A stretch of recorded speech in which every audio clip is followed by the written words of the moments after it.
Rock কাটার এই রাজনীতি তো ছাত্রদলের পুরাতন রাজনীতি, এগুলো তারা করে। এখানে দেখতে পাচ্ছেন একেবারেই বিচ্ছিন্ন হয়ে গেছে। এরা কেমনে ছাত্রদল করে আমার ভিতরে বহুত সংশয় আছে। এদের বয়স হয়ে গেছে অনেক বেশি, ছাত্রত্ব কাঙ্ক্ষিত পর্যায়ের ম্যাক্সিমাম বিশ্ববিদ্যালয় কলেজের নাই।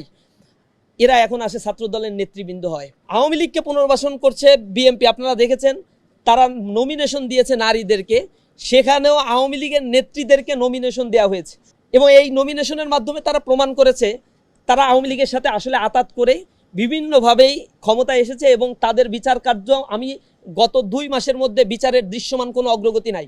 আইসিটি ট্রাইব্যুনালের প্রধান প্রকৌশলীকে সেখান থেকে বরখাস্ত করা হয়েছে কোনো কারণ ছাড়া, নিজের দলীয় লোককে সেখানে নিয়ে আসা হয়েছে, যে বিচার হয়ে গিয়েছে সেগুলো নাকি আবার রিভিউ করবে তারা। এভাবে করে একের পর এক এই দেশের মধ্যেই অরাজক পরিস্থিতি তারা তৈরি করছে। এরই মধ্য দিয়ে ক্যাম্পাসকে উত্তপ্ত করার একটা কারণ আমরা যতটুকু দেখতে পাচ্ছি, তারা রাষ্ট্র পরিচালনায় শতভাগ ব্যর্থ।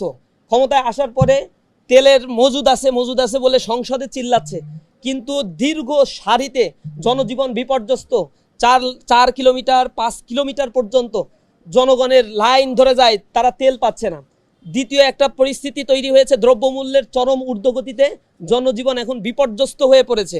মানুষ এখন এই পরিস্থিতি থেকে পরিত্রাণ পেতে চায়। সরকারের সমালোচনা করার কারণে ইতিমধ্যে 5 জনকে গ্রেপ্তার করা হয়েছে। এরা আওয়ামী লীগের একেবারে প্রোম্যাক্স ভার্সন, ছাত্রলীগের একেবারেই প্রোম্যাক্স ভার্সনে পরিণত হয়েছে। আমরা এর তীব্র নিন্দা এবং প্রতিবাদ জানাই। এখানে দেখেন, প্রথম যখন হামলা করা হয়েছে সকালবেলায় প্রিন্সিপালের রুম থেকে আমরা যখন বের হয়ে রাস্তায় আসা হয়েছে, আমাদের দায়িত্বশীলরা এই গেট থেকে বের হওয়ার সময় এখানে ছাত্রদলের সন্ত্রাসীরা, বহিরাগত সন্ত্রাসীরা সেখানে অবস্থান করেছে, পুলিশ এখানে অবস্থান করেছে। আমাদের ভাইরা বের হওয়ার পরে সেখানে আক্রমণ করা হয়েছে। প্রশাসন এখানে কোনো ধরনের ব্যবস্থা নেয় নাই। আগে আওয়ামী আমলের প্রশাসন একই রকম অ্যাটিটিউডগুলো বর্তমান প্রশাসনের দিকেও আমরা দেখতে পাচ্ছি। সরকারি দলকে অন্ধভাবে ফেভার দেওয়ার যে মানসিকতাগুলো প্রশাসনের মধ্যে এখনো পর্যন্ত রয়েছে, এরা কেমনে ছাত্রদল করে আমার ভিতরে বহুত সংশয় আছে। এদের বয়স হয়ে গেছে অনেক বেশি, ছাত্রত্ব কাঙ্ক্ষিত পর্যায়ের ম্যাক্সিমাম বিশ্ববিদ্যালয় কলেজের নাই। এরা এখন আসে ছাত্রদলের নেতৃবৃন্দ হয়। এই প্রজন্মের পালস তারা আসলেই বুঝতে পারছে না এবং তারা একটা ফাঁদ কেটে রাখছে বর্তমান সরকারের জন্য। এটা বর্তমান সরকার যদি না বুঝে, তাদের পরিণতি ভয়ঙ্কর হবে, যেই পরিণতিটা কিছুদিন আগেই একজন ফ্যাসিস্টের হয়ে গিয়েছে। আমরা সরকারের প্রতি উদাত্ত আহ্বান জানাই, বারবার বিভিন্ন ইস্যুতে আমরা তাদেরকে সতর্ক করছি, রাজপথের শান্তিপূর্ণ কর্মসূচি দিচ্ছি, মিছিল করছি। আমরা সরকারের কাছে সরকারের শুভাকাঙ্ক্ষী হতে চাই, দেশটা নতুনভাবে গড়ে উঠুক, এটা আমরা চাই। ইসলামী ছাত্র শিবির এক্ষেত্রে সহযোগিতা করবে, কিন্তু কোনো অন্যায় আমরা বরদাস্ত করব না। এবং যারা এই 5 আগস্ট পরবর্তী ক্যাম্পাসগুলোতে সন্ত্রাসের রাজত্ব কায়েম করার জন্য উঠে পড়ে লেগেছে, ইসলামী ছাত্র শিবির বারবার বলেছে ক্যাম্পাসগুলো সাধারণ শিক্ষার্থীদের জন্য আমরা বিনির্মাণ করতে চাই।